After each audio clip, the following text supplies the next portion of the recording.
Hey everybody, welcome to episode 121 of the Askdap show, where I answer your Volkswagen and Audi questions. On this episode, we talk about buying a wagon, Molygen oil, and stacking piggybacks.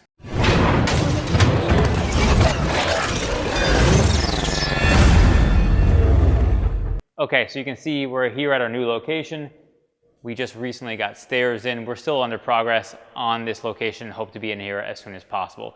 We do have our shop coming soon. Within a couple of days from now, we will be opening the doors to our shop where we'll be accepting appointments. So for anybody who's interested or local to us, semi-local to us, be sure to check that out, and I will link to that in the description below. We also will have Wookiees in the Woods coverage. If you're not familiar, it's a pretty cool show that we went to over the weekend. Just got back yesterday, actually. And we will have coverage of that coming soon, where we did kind of a vlog style coverage to try to make it a little more interesting and different. So look for that coming soon. With that said, let's get into our questions. Alejandro via email says, just watched some of your videos and they were very enjoyable. It was also cool to know that you're also in Charlotte. I'm looking at getting a wagon and considering an 09 A4 or more likely an 08 A6. And would like to hear your take on these cars. I'm decent with a wrench and have owned VWs for the past 4 years without too many issues. Okay, so first of all, thank you for watching. Obviously, you're close to us being in the Charlotte area. So you're looking for a wagon vehicle. So actually, funny enough, one of the guys who works with us has a baby on the way and was looking at possibly getting a wagon coming soon, potentially wagon or an SUV or whatever. So they're tossing around the idea of that. So we had this discussion today around wagons. So there's a couple options you have. Yes, you can get an 09 A4 wagon, and there's your other alternative of the A6 wagon. Both of those have kind of different circumstances. So 2-liter turbo CAEB engines, which is the valve lift engines, which would have been in most Audi models that have that 2-liter turbo in it. It's a longitudinal engine as opposed to being across the engine. It goes front to back. Most Audi models are mounted that way because they have the option for Quattro, so they are automatically mounted longitudinal. So with that being the case on that engine, we have a common problems article around the 2.0 T CAEB engine. It is kind of a more problematic engine than what you'd find on most of them. So, you know, being aware of the issues relating to them is pretty important. And then if we talk about the A6, so a couple things I want to touch on with that. The A6, a lot of them are going to have the 3.2-liter V6 in there. It is actually similar to the 3.0T. They share a lot of similarities and a lot of parts actually between the 3.0T and the 3.2 V6. Obviously, it's a naturally aspirated engine, whereas the 3.0T is supercharged. With that engine, it's solid. You're going to have the same problems that you would find on 3.0T stuff, which we have a common problems article on that as well. But mostly it's a good engine. But the one thing I'll say is, I would say, in my opinion, the 3.2 V6 engine on the A6 is a less DIY friendly kind of engine, just because things are not as easily accessible, whereas the 2.0T engine, there's a little more room to work with in general and not as hard to get to things and probably more accessible for the average person to do their own DIY stuff.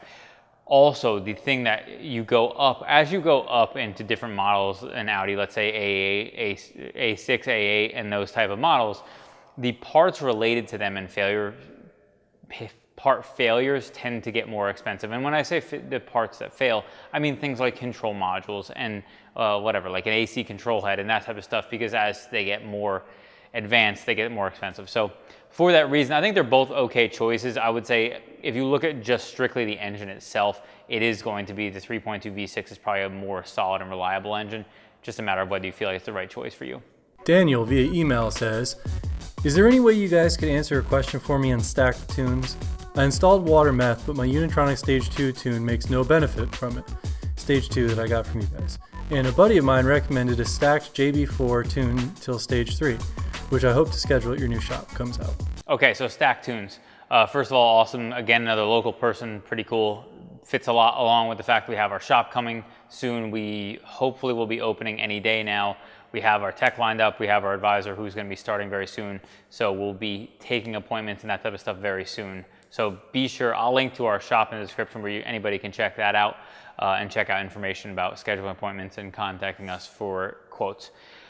So in regards to stacking tunes, I'm not a fan of it. So for anybody not familiar, JB4 is a piggyback module essentially that people use for tuning their vehicle.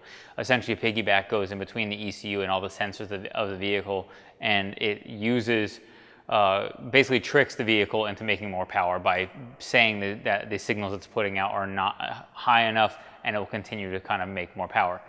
They're effective in what they need to be. The one thing I'll say is I do not recommend stacking, because the idea of stacking is that you're taking control away from what the tuner's made for your engine. So basically you're saying, okay, forget about it, tuners, you don't know anything.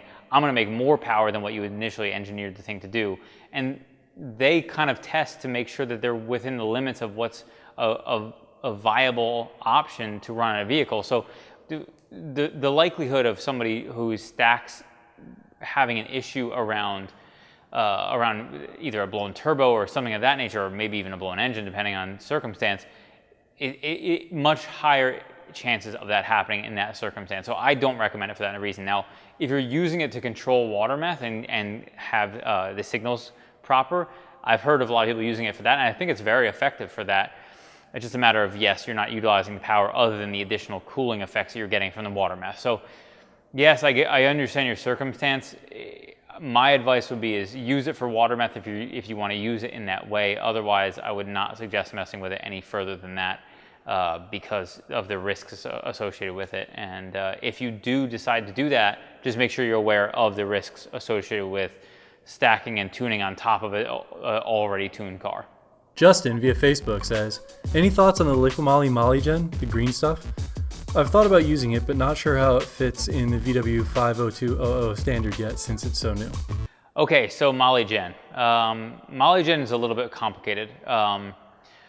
We actually have not put together oil change kits with Molygen specifically for one reason. Molygen is a quality oil. It has obviously that stuff you can see in oil leaks in behind blacklight and all that stuff. It has some very interesting qualities to it, and it is a quality oil because it does meet a high spec, but it doesn't meet the VW spec, and here's the reason why.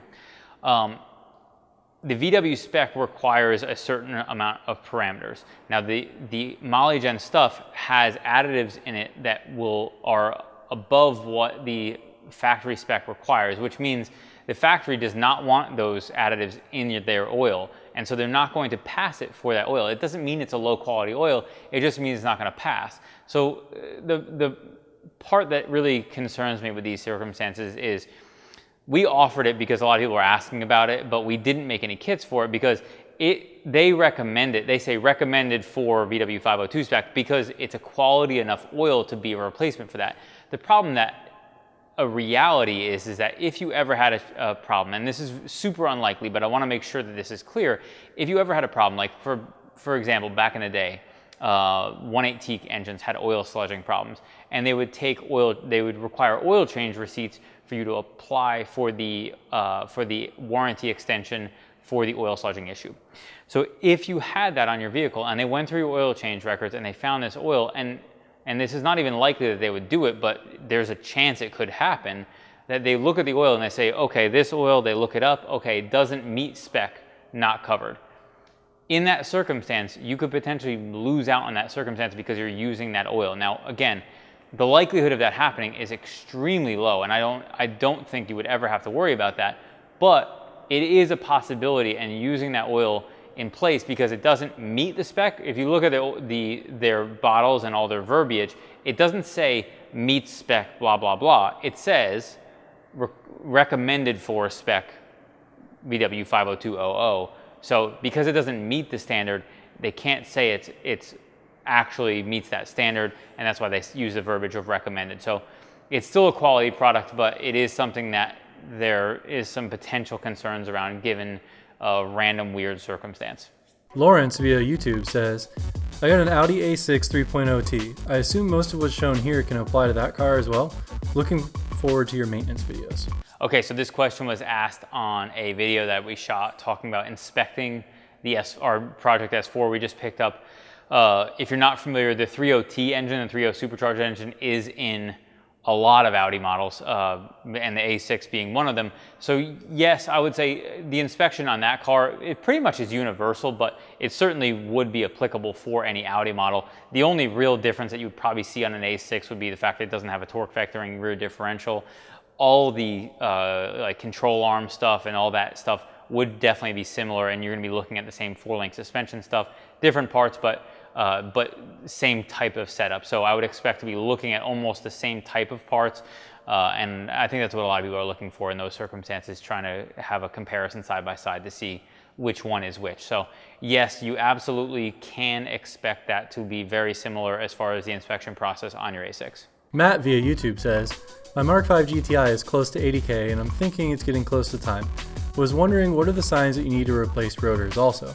I assume there's a noticeable thickness missing or if they're heavily grooved. Mine are in good condition, so I would like to avoid changing those.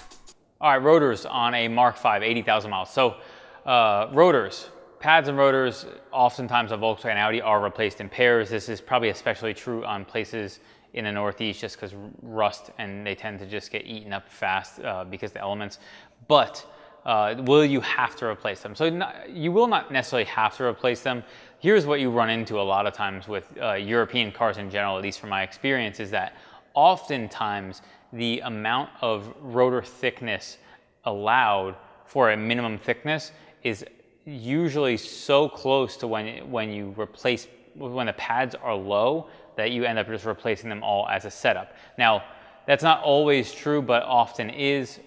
You can always look at the spec of what you have to cut them to, and then see how much your minimum thickness for cutting them, and then see how much you have left relative to that. That's really what you actually need to compare, is to say, okay, how much rotor is there here? Do we have enough to cut? And if it's cut, will it work? Now, you can always roll the dice and just pad slap it and roll on, and if they're not severely grooved, you know, in a lot of areas, especially where there's a lot of rust, you'll have like a big grooved lip around the edge that makes it much more obvious that it needs to be replaced. If that's not the case, you may not need to do that, and you can try to save money.